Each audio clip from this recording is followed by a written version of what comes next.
Sudah siap? Oke. Sudah siap, baik. Ya. Untuk waktu dan tempat dipersilahkan ya, Bu. Oke, terima kasih banyak. Bismillahirrahmanirrahim. Terima kasih banyak Kak Dini sudah membawakan acara ini dengan begitu luar biasa. Teman-teman, halo, perkenalkan nama saya Asri Dwi Andriani dan teman-teman bisa panggil saya Astri.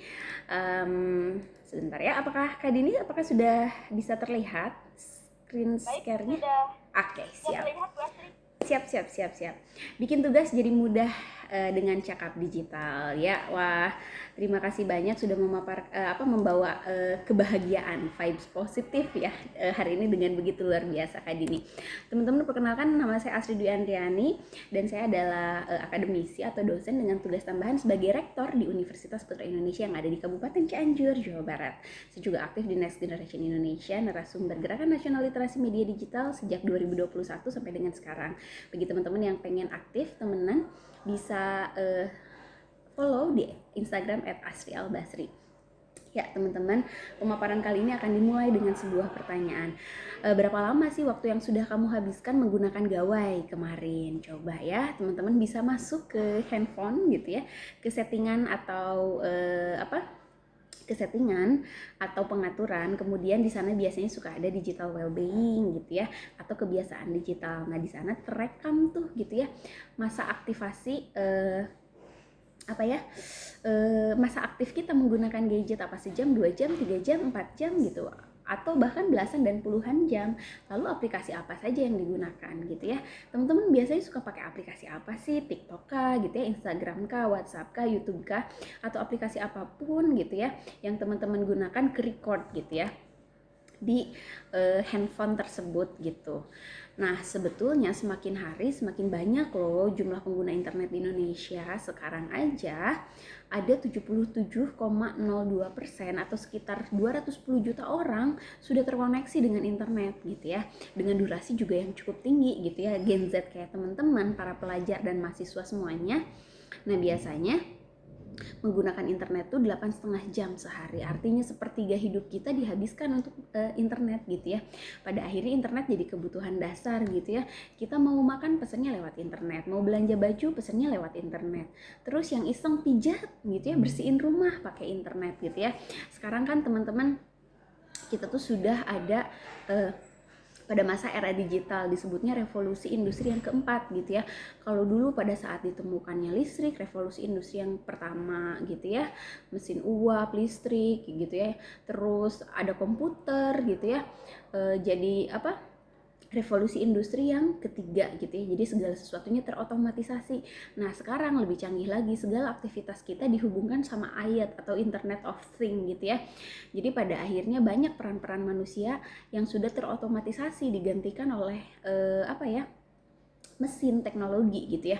Sekarang aja kalau kita nanya apa-apa kan biasanya nanyanya ke ibu guru gitu ya. Nah kalau sekarang kan nanyanya ke artificial intelligence, sesimpel Mbah Google gitu ya. Nah pada akhirnya teman-teman hal tersebut membentuk karakter kita gitu ya, seraku generasi. Kalau sekarang saya ada di generasi Y gitu ya, yang umurnya 30 tahunan atau generasi milenial. Nah kalau teman-teman ada generasi zilenial atau generasi Z gitu ya, yang ciri-cirinya ada 3C nih teman-teman. Yang pertama connected ya, selalu terkoneksi dengan internet. Jadi apapun ya tadi udah dijelasin ya, aktivitas yang kita lakukan sudah terkoneksi dengan internet. Dulu aja nih ya teman-teman, kalau saya mau transaksi ke bank, saya tuh harus ngantri gitu teman-teman, ke teller gitu ya.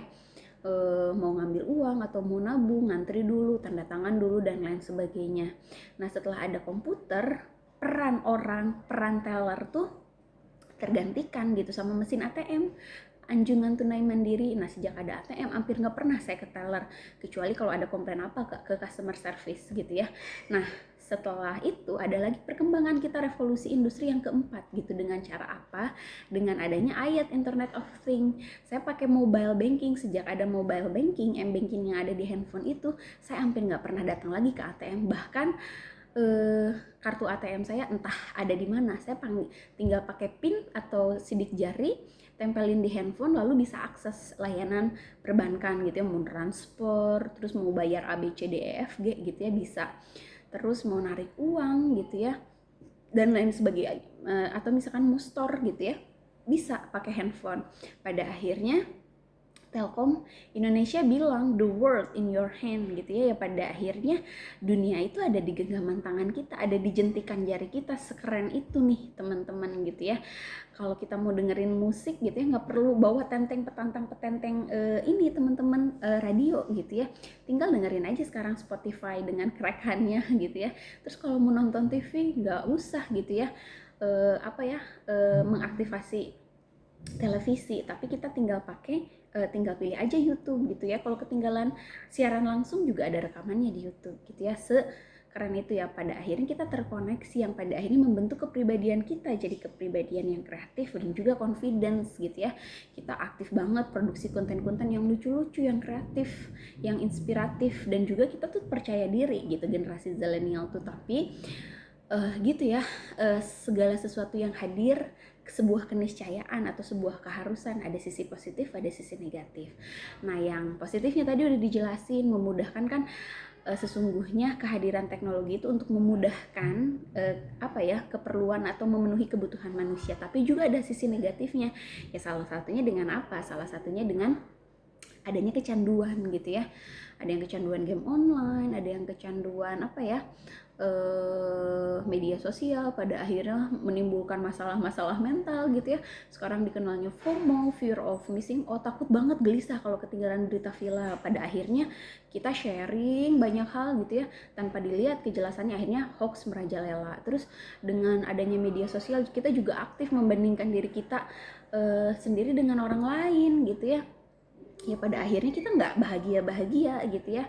Terus ada yang susah tidur gitu ya, ada juga perilaku body shaming gitu ya, mempermalukan bentuk tubuh orang lain secara digital. Nah banyak banget gitu ya.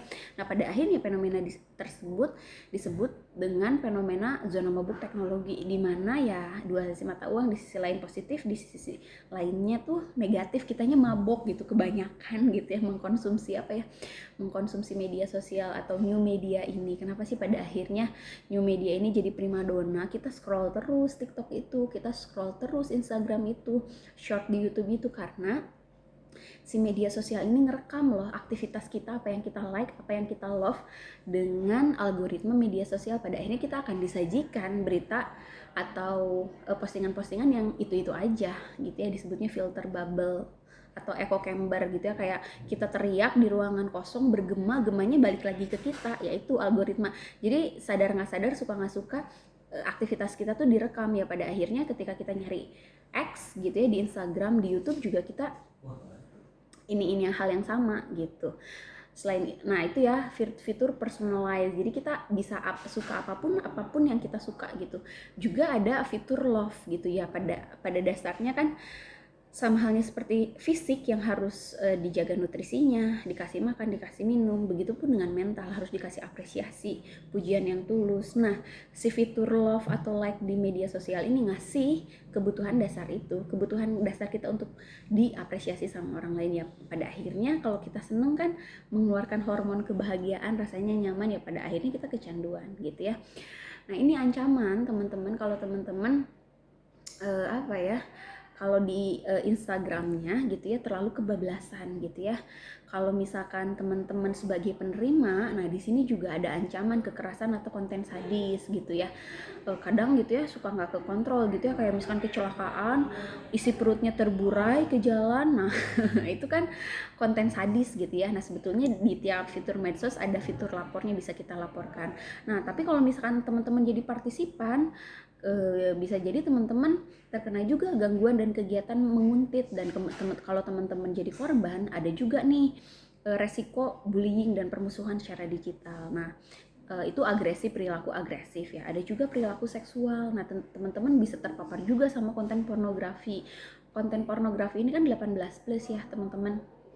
Kadang kalaupun orang udah 18 plus, nah si konten pornografi ini bisa ini loh teman-teman, merusak serabut-serabut syaraf otak tengah gitu. Nah sedangkan si serabut saraf otak tengah ini yang mengontrol baik dan benar gitu ya jalan pikiran kita. Nah kalau misalkan kita terlalu banyak menonton konten pornografi dan porno aksi, nah Jadi si otak tengahnya nggak akan bisa berjalan dengan baik ya. Pada akhirnya apa, kita bingung membedakan yang mana yang benar dan mana yang enggak gitu ya. Makanya di Al-Quran itu kan nggak boleh mendekati zina, mendekati aja nggak boleh, ya itu nonton aja nggak boleh. Nah kan ketika kita nonton terus-terusan pornografi, terus kita bingung membedakan mana yang benar mana yang salah, akhirnya perzinahan. Abis itu perzinahan akhirnya ada juga nih memancing perilaku negatif lain, misalkan pembunuhan dan lain sebagainya. Itu juga kalau anak-anak teman-teman sebagai partisipan ada ini loh, ada ancaman kekerasan, maksudnya ada resiko kekerasan seksual dari orang asing. Nah sekarang juga zamannya gitu kan, di salah satu platform video gitu ya, berbasis ini loh teman-teman, berbasis kursus bahasa asing gitu ya, berbasis video call. Nah kadang ada sexual abuse atau kekerasan secara seksual gitu yang juga mengancam kita. Begitupun juga di konten nilai gitu ya, ada ujaran rasis dan kebencian gitu ya. Ini hate speech ya, disebut ujaran kebencian, pengaruh ideologi, potensi konten berbahaya lainnya. Kalau kita jadi pelaku, teman-teman hati-hati gitu ya. Setiap warga negara tuh dipayungi sama hukum Undang-Undang Transaksi dan Informasi Elektronik atau UITE yang ancaman hukumannya sampai dengan 6 tahun penjara dan denda sampai dengan 1 miliar, dan itu ngikat ke setiap warga negara Indonesia. Jadi hati-hati ya teman-teman, jangan sampai kita melanggar. Kemudian secara komersil, nah tentu saja kita terpapar sama iklan kalau di YouTube gitu ya. Di Instagram juga sama. Eksploitasi data dan penyalahan data pribadi, ini hati-hati teman-teman, jangan sampai kita mengunggah data pribadi milik kita, semisal nomor KTP, alamat rumah, alamat email dan lain sebagainya ke media sosial, karena itu data pribadi rahasia yang harus kita jaga teman-teman. Karena kalau kita share bisa jadi digunakan oleh orang lain yang tidak bertanggung jawab. Pak, yang paling rendah misalkan ya, kasta yang paling rendah itu untuk apa ya, untuk promosi gitu ya, promosi online, atau bisa jadi phishing, pencurian data pribadi yang merugikan pengguna gitu ya, perjudian dan pelanggaran hak cipta.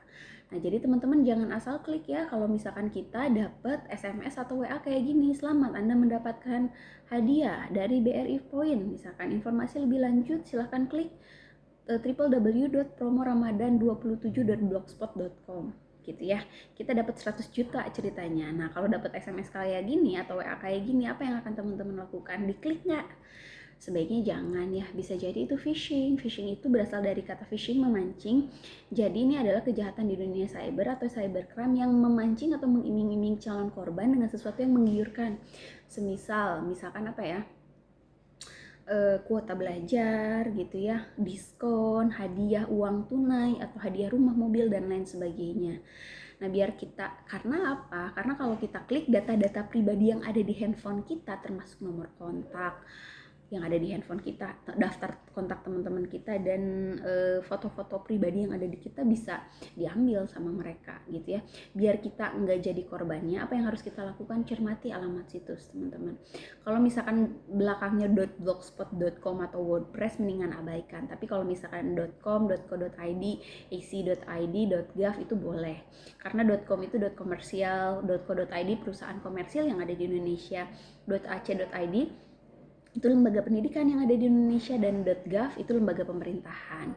Terus kalau juga ada, misalkan ada yang pura-pura telepon, misalkan saudara dari jauh gitu ya, terus kecelakaan gitu ya, modusnya kecelakaan, minta ditransfer sejumlah uang, jangan panik dulu, klarifikasi ke nomor yang sebenarnya, bener nggak gitu ya.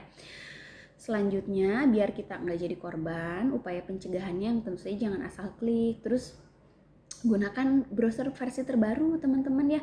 Kalau teman-teman punya misalkan Instagram teman-teman minta diupdate, Google teman-teman minta diupdate, update aja, karena biasanya sistem informasinya juga ikut sistem keamanan juga ikut terupdate gitu ya. Terus pastikan keamanan website. Jadi kalau misalkan kita mau klik nih ke website tertentu, lihat aja dulu. Biasanya kan ada simbol gembok kebuka sama gembok ketutup. Nah, simbol gembok kebuka itu adalah belum secure atau belum aman, tapi kalau gembok ketutup itu aman. Terus ada juga alamat link tuh kan, ada yang HTTP, ada yang HTTPS. Kalau bisa HTTPS aja karena S-nya itu secure atau aman. Selanjutnya, waspada jika diminta data pribadi. Contoh, misalkan teman-teman lagi main game nih, mau install game tertentu. Game tersebut sebenarnya nggak ada hubungannya sama permintaan data pribadi, tapi minta data pribadi teman-teman. Katanya gini, bolehkah aplikasi ini mengelola panggilan Anda? Loh kok gitu ya? Bolehkah aplikasi ini mengelola galeri Anda? Kalau boleh, Kalau kita yesin ya udah mereka bisa ngambil data pribadi yang ada di perangkat atau di handphone kita, mendingan no.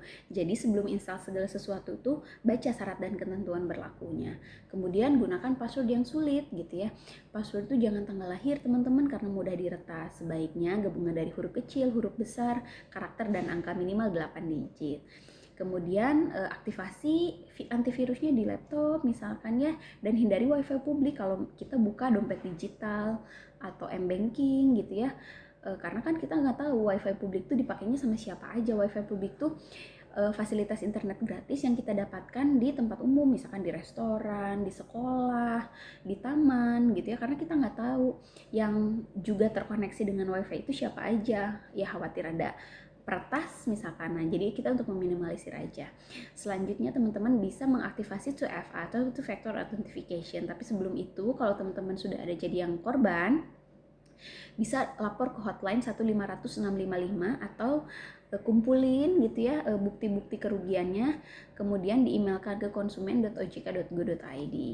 Yuk teman-teman, yang paling gampang adalah kita aktivasi 2FA-nya atau two factor authentication, atau bahasa Indonesianya adalah autentifikasi dua arah. Jadi autentifikasi dua arah ini adalah sistem yang ada di WhatsApp, di Facebook ada, di Google ada gitu ya, yang akan membantu kita, hanyalah pemilik akun yang bisa mengakses akun milik kita gitu. Contoh, misalkan kita biasanya buka WhatsApp di handphone Samsung dan laptop Lenovo misalkan ya, tapi tiba-tiba suatu hari ada perangkat asing yang coba ngakses akun WA milik kita, misalkan di Instagram iPhone. Nah, si 2FA ini, si aplikasi 2FA atau two factor authentication ini bakalan ngasih notifikasi atau pemberitahuan ke kita, Asri ada perangkat asing nih yang coba ngakses akun milik kamu. Apakah itu kamu? Jika kamu akan diberi akses, jika bukan ya udah akan diabaikan. Sekeren itu, tapi caranya simple. Teman-teman tinggal masuk ke WhatsApp, kemudian ke setelan, kemudian tap titik 3 di pojok kanan atas, kemudian pilih akun. Pada daftar menu, kemudian pilih verifikasi 2 langkah. Setelah itu tap aktifkan dan masukkan PIN 2 kali, biasanya 6 digit ya. Kemudian masukin alamat email untuk jaga-jaga kalau kita lupa gitu ya. PIN selesai, verifikasi 2 langkah sudah aktif. Sesimpel itu teman-teman, tapi keren bisa jagain akun milik kita gitu ya. Seperti itu. Kesimpulannya sebetulnya nggak ada yang 100% aman sih di dunia digital. Yang bisa kita lakukan adalah mengurangi resikonya, keamanan, karena keamanan berbanding lurus dengan kemudahan.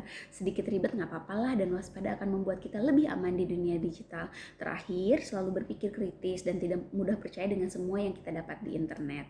Ya, bagi teman-teman yang masih penasaran, aduh gimana caranya ya menjaga diri, membentengi diri di dunia digital, teman-teman bisa datang ke www.literasidigital.id. Di sana banyak banget ebook gratis atau buku digital gratis yang bisa teman-teman unduh gitu ya, yang berhubungan sama literasi digital, atau follow-nya Instagram @siberkreasi. Sekian yang bisa saya sampaikan, mudah-mudahan ada hikmah yang bisa teman-teman ambil. Saya kembalikan kepada moderator. Terima kasih. Terima kasih banyak Ibu Asri atas pemaparan materinya